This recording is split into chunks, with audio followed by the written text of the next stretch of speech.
The GOAT debate. The greatest of all time. A debate for the ages. It's Michael Jordan and LeBron James. It's Messi and Ronaldo. It's Djokovic, Federer, and Nadal. The quest for being the greatest of all time is a non-stop conversation for every sport fan out there.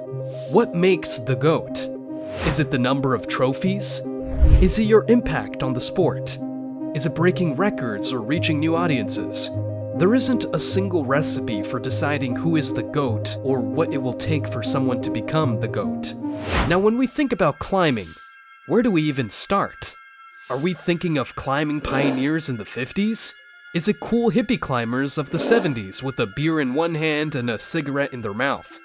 Or groundbreaking athletes who pushed the sport forward like Wolfgang Güllich, who helped push sport climbing from 5.13D to 5.14D and invented the campus board?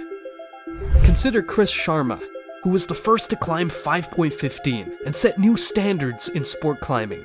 Then there's Tommy Caldwell, who took the sport to new heights with his epic free climbs, particularly his incredible feat on the Dawn Wall. Following him, Adam Ondra redefined what's possible with his 5.15D climbs and cutting-edge techniques. Alex Honnold brought climbing into the mainstream media with his free solo of El Capitan, an achievement that captured the world's attention.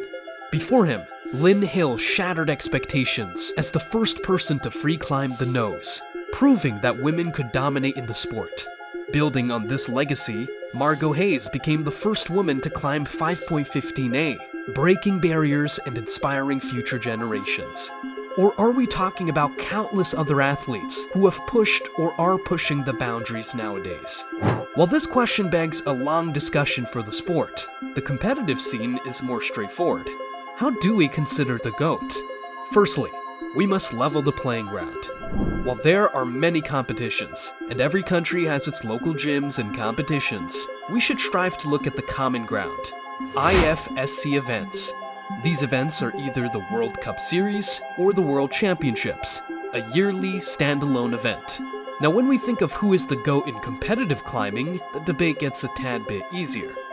On paper, statistically, Janja is the best athlete to have ever lived. She doesn't get enough credit, has the ability to captivate the audience. She's so kind and so sweet. I think she's like a talent that maybe we don't see for another hundreds or even thousands of years. It's crazy. And I think many of us would like to see her on the male comps sometimes, because she can do so much crazy stuff. She always shows us what's possible, and she's just in a different world. She is just amazing. Like, she is so strong and she's so nice. I mean, like, she's a perfect as an athlete and as friends. Always have, an authentic friendship and caring for each other way beyond climbing. So I'm really proud and always insanely inspired by her. Janja is big kid. I'm small kid.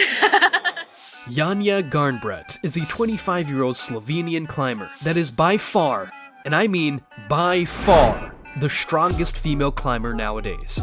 How strong? She is the reigning Olympic gold medalist for lead and boulder combined from the Tokyo Olympic Games in 2020.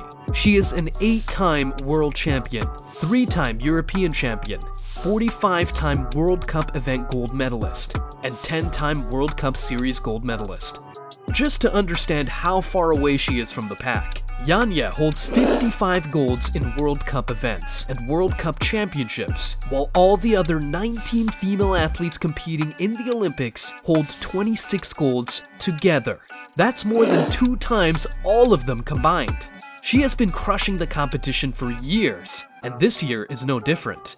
She has already 4 gold medals. The last one of them she picked up in Innsbruck, where she took gold in both lead and bouldering. With that being said, it's worth mentioning that climbing is a very young sport. It's only the 2nd time it's been in the Olympics, and the average age of the female athletes is 22.5. Janja, slightly older than her fellow peers, has some fierce competition from young climbers who are just entering their prime, trying to unsettle her place atop the throne. To see who can unsettle Janja's dominance, we first need to look to the strongest climbing nations out there nowadays: the United States and Japan. In the States, we have Brooke Raboutou and Natalia Grossman. 2 elite climbers, both of them ages 23.